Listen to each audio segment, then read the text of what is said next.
안녕하십니까. 김민수의 빨간 펜 시간입니다. 오늘은 드디어 미국 대선이 끝났습니다. 그와 함께 시장의 반응이 가장 중요하겠죠. 올라갑니다. 이런 분위기와 함께 이제 미국 대선이 끝난 다음에 어떤 흐름에 초점을 맞추고 대응해야 될지 여러 가지 분위기와 그리고 전략적인 부분들 한번 살펴보도록 하겠습니다. 그래서 가장 먼저 눈여겨봐야 될 부분들이 일단 정치적 이벤트가 끝났다라고 보는 게 맞다고 봐야 될 것 같습니다. 이 부분이 가장 큰 핵심이라고 봐야 될 것 같고요. 게다가 지금 여러 가지 리서치 쪽에서 발표했던 수치를 보게 되면은 미국의 대선 후에 주가 흐름을 보게 되면은 6번 민주당이 승리한, 그러니까 즉 상원까지 다 대통령까지 다 했었던 흐름으로 봤었을 때는 S&P 500이 56% 올랐다라고 얘기하고 있고요. 3번 레드웨이브 공화당이 다 승리했었을 때는 35% 올랐다. 근데 더 중요한 거는 7번 교차가 됐다. 그러니까 즉 백악관이 대통령은 민주당, 공화당이 상원 이런 식으로 교차가 됐었을 때는 오히려 더 많이 올랐습니다. 그러다 보니까 약간 미국은 어느 정도 의회와 그리고 행정부 간의 견제가 좀 더 소통을 하는 쪽으로 나가면서 변화를 기대한다라고 하게 되면 주가는 더 많이 올랐다는 게 지금 데이터로 나오고 있습니다. 지금 흐름과 상당히 유사하겠죠. 그런 쪽으로 봤었을 때 일단 지금 눈여겨봐야 될 부분들 같은 경우는 그러면 12개월 이후의 주가는 어떻게 변했느냐라고 봤었을 때 지금 회색이 공화당이고요. 녹색이 민주당입니다. 그런데 지금 흐름을 보게 되면 약 한 100일 정도까지는 좀 지지부진한 모습을 보였었는데 그 이후부터는 꾸준하게 모두 다 상승세를 가져갔다라는 관점 쪽에서 공화당보다는 민주당이 훨씬 더 주가 상승률이 좋았네요. 그러다 보니까 이번에도 살짝 더 기대감이 높은 게 현실이 아닐까라는 관점 쪽에서 지금 바라보고 있는 상황에서 시장도 그런 반응이 나온다고 봐야 되겠죠. 그런 측면을 보게 되면 일단 가장 중요한 게 대선 결과와는 무관하게 이벤트가 끝나다 보니까 시장은 이제 상승세를 탄다라는 관점들인데 하나 좀 찜찜한 게 있죠.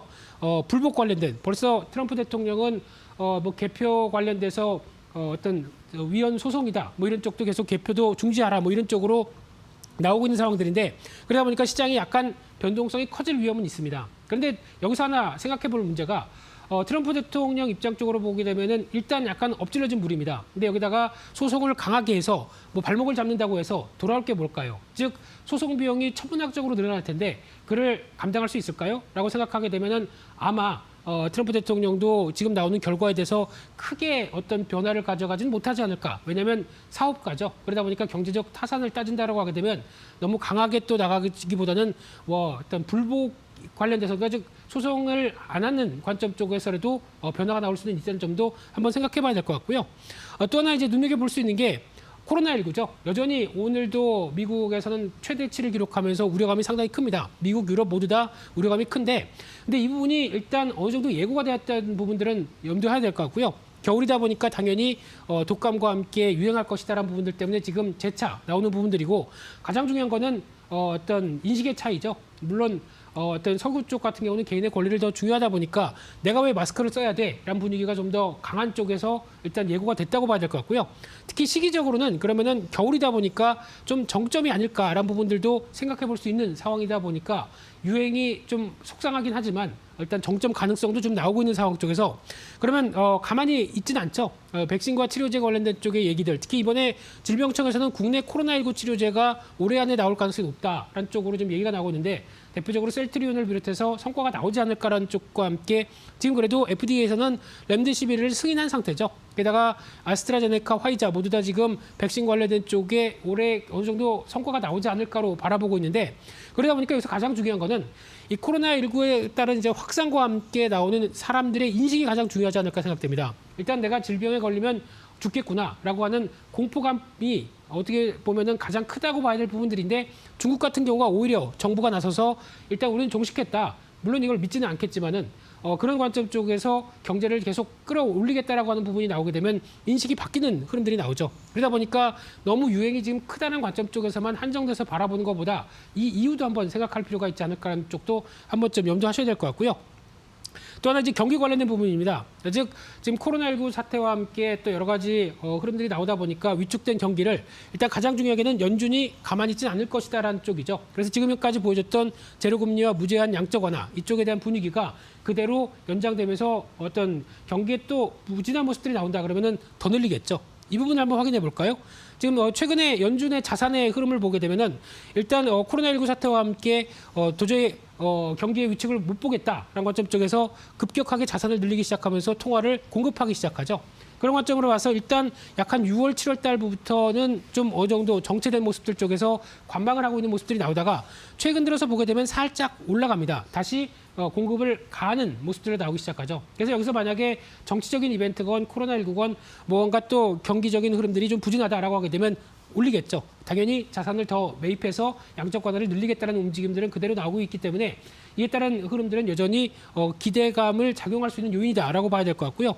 그와 함께 또 눈여겨볼 수 있는 게 그러면 이제 연준에서도 이제 재정 정책에 대해서 계속 공을 넘겼습니다. 니네가 이제 행정부가 해야 된다라는 관점 쪽으로 봤는데 그럼 이쪽이 이제 재정 정책이 강화되겠죠. 그러면은 SOC나 인프라 투자를 통해서 직접적으로 어떤 실업률을 끌어내리기 위한 요인들이 이제 본격적으로 나온다라는 부분들인데 하지만 이제 대선 관련된 쪽에 어느 정도 확인이 돼야 되겠죠. 그래서 아마 적어도 1월 21일 취임식 전이냐 후냐에 따라서 좀 다를 부분들이 있겠지만은 일단 조만간 생각보다 큰 규모의 투자가 이어질 가능성이 높다는 쪽에 무게를 두면서 이 부분은 계속 언급드렸죠. 그러다 보니까 인프라 투자 관련된 쪽 저희 빨간판에서도 소개드렸던 종목들에 대한 동향들도 꼭 체크하셨으면 좋겠고요. 그와 함께 또 중요한 부분들은 트렌드가 변화된다라는 관점 쪽에서 어떤 가치주가 조금 더 움직이는 모습들이 나오지 않나라는 쪽인데 물론 어제 성장주도 미국 시장에서 많이 움직였긴 하겠지만 여러 가지 변화가 있는 과정 쪽에서 가장 중요한 거는 이분법으로만 보시지 않으셨으면 좋겠습니다. 시장에 대해서 어느 쪽은 움직이니까 어쩌건 피해, 수혜 뭐 이런 쪽으로 보는 게 아니라 오히려 일단 가장 중요하게 봐야 될 부분들이 일단 지금 최근에 나스닥 지수보다 은행 쪽 종목들이 오히려 좀 빠르게 올라왔죠. 그러다 보니까 한쪽으로 소외되기 시작한다라고 하게 되면 이 부분도 어느 정도 시장의 강세 흐름들과 맞춰서 소외 부분들을 해소시키기 시작한다라는 부분들도 눈여겨보셔야 될 것 같고요. 그런 측면으로 봤었을 때는 아무래도 기술주 관련된 쪽에서 우려감이 있었던 부분들을 일단 어느 정도 좀 해소한다는 관점 쪽에서 지금 IT 기술주들도 어제는 반응을 했는데 또 친환경 관련된 쪽도 마찬가지죠. 지금 이제 바이든 후보가 역점적으로 잡는 사업이고 글로벌 트렌드다 보니까 이쪽에 대한 기대감도 서서히 움직인다는 관점인데 그래도 밸류는 좀 비싸다는 걸 염두를 하셨으면 좋겠고요. 그러다 보니까 어느 정도 시장에서 이게 눈에 보이고 있고 벌써 시장이 성장하고 있다라고 하는 전기차 쪽이 가장 그래도 적합한 쪽이 아닐까 생각되고 있는데 그에 따라서 어떤 먼저 움직이는 쪽에 대한 분위기들도 확인할 필요가 있다라고 봐야 될 것 같고요. 그밖에 또 지금 바이든 후보 관련된 쪽에서 시장에서 그렇게 크게 부각되지 않은데 대표적인 바이오 쪽이죠. 이쪽도 눈여겨 보셔야 될 것 같습니다. 오바마 헬스케어를 통해서 변화가 나올 수 있다라고 하게 되면 바이오주에 대한 시각들도 좋아질 수가 있기 때문에 이 부분도 꼭 관심 있게 보셔야 될 것 같고요.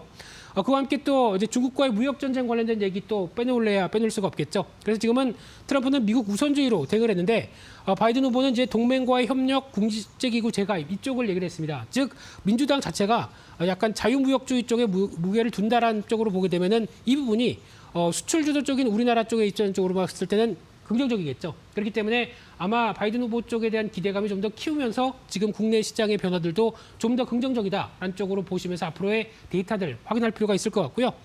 그런 흐름이라고 하게 되면 중국의 입장도 약간 더 바이든이 오히려 원점부터 뭐 재협상한다라는 어떤 가능성이 나오다 보니까 지금까지 이어졌던 압박에서 조금 더 자유로울 수는 있겠죠. 그런 관점 쪽에서 하나 아쉬운 거는 대북 관련된 쪽은 아무래도 지금 전략적 인내라는 표현을 쓴 민주당 입장 쪽으로 봤을 때 성과가 가시적으로 나올 부분들이 좀 제한적입니다. 그렇기 때문에 아마 이 부분은 조금 더 아마 부통령 이번에 성향을 봤을 때는 좀 더 강경파죠. 그러다 보니까 아무래도 여러 가지 카드가 좀 많이 줄어들 수 있겠다는 쪽에서 관련된 쪽은 좀 부진할 것이다라고 보시는 게 맞을 것 같고요.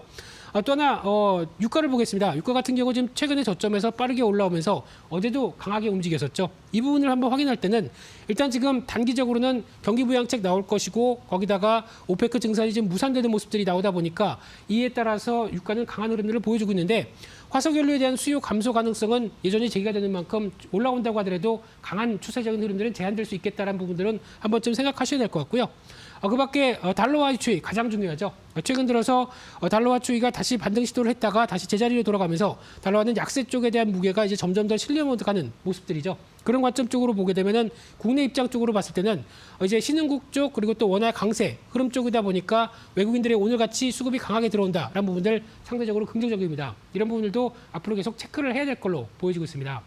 따라서 오늘 전반적으로 준비한 내용들이 미국 대선 이후에 무엇을 볼 것이냐라는 쪽으로 보게 되면 결론적으로 한국의 수출과 그리고 여러 가지 상황들이 좋아질 가능성이 높다는 관점 쪽에서 좀 더 긍정적으로 보시면서 시장 흐름 대응하시는 게 좋겠다 이렇게 말씀드리겠습니다.